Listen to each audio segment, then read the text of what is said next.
Hey, I want to do a tour of how you manage Copilot, especially the dashboards. But in the admin center, you have a Copilot overview where you can see there's a lot of things here. So there's an overview with here, for example, this one. You can select a message and send in a channel, whatever channel you want to push that into, and it will send the message here with the link to some Microsoft content. So that's to increase awareness. You have other links here to better understand other things. You have an overview of your environment. Obviously, here it's a demonstration. There's not a lot of data, so you won't see. But in your environment, you will see a lot of things. So there's a general sense of how Copilot is used in your environment with per product compared to the enabled user. And there's something about SharePoint agents, and there was a trial, and also you can see the consumption of it. So that's the first page, and you need to navigate in different tabs here. So the health is showing if there's a problem with Copilot right now, what's coming in message centers. This is very important. You need to look at that very often to see what's coming and when. So it's a filter on message center with on Copilot, and you can see all the things that are coming. If you want to look at a specific message, you can see what's going on, when will this happen. So and sometimes it's delayed, but they're gonna tell you if it's delayed or not, and they're gonna tell you if there's a new date. So this is a place to go to be aware of what's coming in your tenant. Very important. So the message centers that you have access to through health or directly through center, but here it's filtered on Copilot. And there's Discover, it's more for awareness. So it's different links. Microsoft wants you to know that there's a free Copilot chat, and there's how you protect things, some customer examples, and some links that can be useful to understand how to set up or to manage Copilot. So that's the first Copilot overview. There's also an agent connectors here, which is pretty interesting because there's a better management with your agents. Though that's where you can, for example, if you have an agent and you want to enable it or disable it, you can go to the agent, and you can go into the user and decide if you want to block it or allow to everybody to have access to it, to install it, or just to assign it to specific users. So there's Microsoft agents like Frontiers, but there's tons of other agents that you can allow or disallow by targeting to a group of people.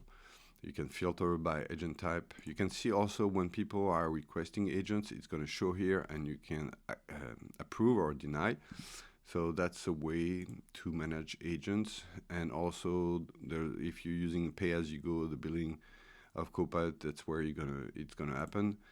And in the settings, you will see a set of settings where you can, same thing, you can configure some settings at the high level. So, for example, if you want to pin the Copilot chat, that's where you're going to do that. So you can see that the Copilot chat is pinned or not, and it's for discoverability. It's better to enable that. But you have other configuration like the pay-as-you-go, like some admin centers features, Copilot Frontier, Copilot Edge, etc. I don't know why it's not coming right now, but that's where it's happening. Depending on your rights, you can also see the logs. You can see the oriented. Don't forget to click on the tab. So data access. You can see how you control access to agents. So you can again target who can create agents. That's where it's done. So it's important to know, because some companies don't want to allow the creation of agent to everybody, but just to specific users. That's where you're gonna go. And there's other agents like the people skills agent that you can manage here. So you can filter down by data access. There's a Copilot Actions. I'm not sure what it is. It's brand new to me. Apparently, the Copilot image generation, you can control it. Copilot in Teams meetings, apparently you can do something about it. No, it's just an explanation of what you can do. I don't think there's any settings here, unless it's PowerShell settings and other settings. So that's the diagnostic logs. If you want to understand what's going on in your tenant, who's doing what, you can search by name and select the. So for example, if I'm looking at somebody, I can filter down and I can say, okay, what are the messages sent by the team on this product? I want to retrieve the number of messages and from, let's say, this date to today.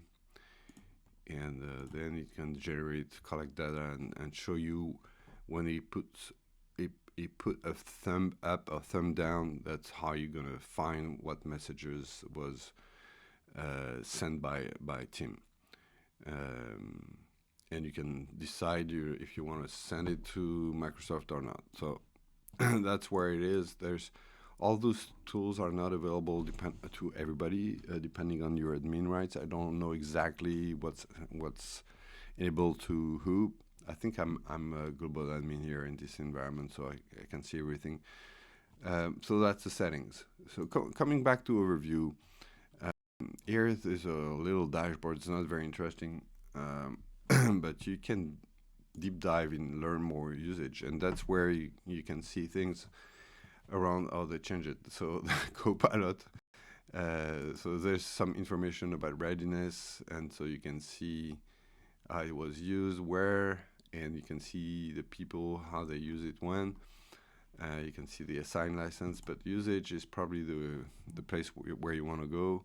You have an overview, you can filter by date, and you can see a summary, same summary that on the front page, but here you can see the trend, and you can filter down. You can say, okay, I don't want any app, or I want any app. I want to see compare Excel, Word, and PowerPoint to see the usage, and you can see how the usage is evolving here. There's also ways to create awareness. So you can use those templates to send messages. You also have a vision on the chat adoption and the agent adoption, so you can have a better understanding of how people are using the chat and the agents, and you see all the details here. You can export the details in Excel and then drill down and crunch data the way you want. So apparently there's same thing on agents.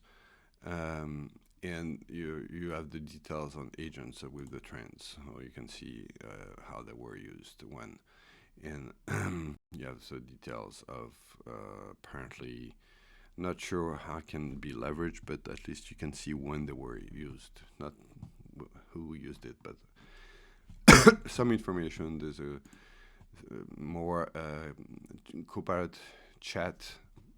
So for the free version, you have the same kind of data who's using Copilot Chat, and the message consumption, I guess it's for the billing, just to be sure that you didn't go over all the messages in the pay-as-you-go, so you can measure number of messages, and as you can see, it's related to pay-as-you-go. So for example, in SharePoint, if you're using SharePoint agents, that's where you want to look at for people who don't have a Copilot license.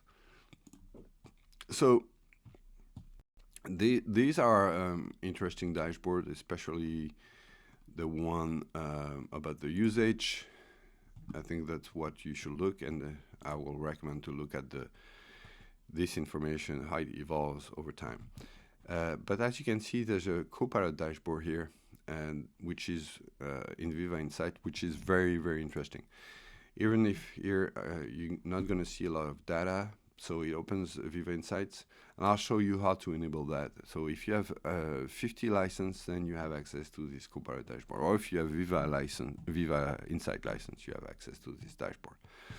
So this first general page where you can see the number of people who are using it compared to the license, general information. That is not what is very interesting. There's some information here on how Copilot can transform your work and with data coming from your environment. As you can see, we're not very active in this demo environment. And what's really interesting, there's two things that are, to me, very interesting. And impact, definitely the most interesting, and adoption. So here you can see how it evolved, the consumption. So that's the same thing than in front page, but here you will see a breakdown by divisions. Here, since we're not, this is a demo environment, we don't see all the divisions. And you can see also, very interesting thing is the usage intensity. I think that's one of the dashboard that I like, is to understand, how often people are using Copilot. And so if you click down, you can filter down by, department if needed. And here you will see how many people are using Copilot in a month, 1 to 5 actions, 6 to 10, 11. And then here you see if people are using one time in 4 weeks, 2 times, etc. So you can have a better understanding of the intensity, and you can filter down by the people in your organization, and eventually the groups that were imported from your directory. So that's a good report here. You can see this, since we don't have any activity, we don't see anything. And returning users can also be useful to see, how often people are coming back, and in a recurring basis. And same thing, you can filter down here too. So try them on your tenant, but the very interesting one is the impact. Unfortunately, there is not enough people in this environment, but this is where you're going to see the number of Copilot action taken. So you see how it evolves, and you can see also the number of assisted hours. So you can see, based on the number of Copilot actions taken, depending on what actions, Microsoft is evaluating how many hours you saved. And there's a breakdown when you open it. There's a breakdown of the number of hours per item. And you can also see how much what's a return on investment. And so you can change. There's an option when you have data here, a calculator, where you can set the average hourly rate in your organization, and so you can evaluate. And it's based on the number of actions taken, and it's divided by a lot of things like what you're doing in Teams, in Word, in Excel, in PowerPoint. So you have a detail where you're saving money, and saving time first, and saving money. And you have a drill down by type of things you're doing. So meetings, email, Teams chat, documents, Copilot chat here. So you can see how it evolves, and have details of the evolution here. And again, you can filter, you can compare different groups in your organization to see how they're leveraging this feature. Very powerful tool. Unfortunately, I cannot show you real data because this is a demo environment, but this is pretty interesting. The last thing, the other thing I want to show, not the last one, is how you enable the Copilot dashboard. So in fact, the Copilot dashboard in Viva Insights need to be enabled in Viva. And so if you scroll down in settings, you can see Viva here, and you need to go to Viva Insights, and that's where you can enable the Viva Insights for Copilot.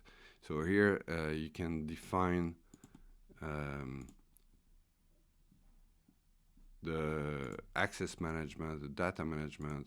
So you can turn on Copilot on or off. You can manage who has access to that. So here you just have to name the people you want to give access to the Copilot dashboard in Viva Insights, and you can play with other features here. I didn't look at everything, and that's where that's how you, especially this one, turn on and then manage user access, so some people can have access to those Copilot dashboard in Viva Insights, which are very powerful, especially for decision maker to understand the return on investment and how people are using it and taking action out of it. So there's another thing I want to finish with is in the report, as you saw, there's the general report that we saw, which is the usage report. So it's here, but you also have the adoption score if you're a commercial tenant. So here you have the adoption score, and there's a specific dashboard for AI. So here you can see view details, and so if you don't have access to Copilot dashboard in Viva Insights, you can at least look here and how people are using it, how often they're using Copilot, what kind of features they're leveraging per product, so in Teams meetings and chat, in documents, in emails, in Copilot chat, in agents. And probably they're going to add more here. So that was a quick tour of what you can do to manage your Copilot. So the thing to remember is this entry Copilot, and then the other entry is the reports, so adoption score and usage, and the Viva dashboard, Viva Insight dashboard, that is pretty powerful. Hope this was insightful.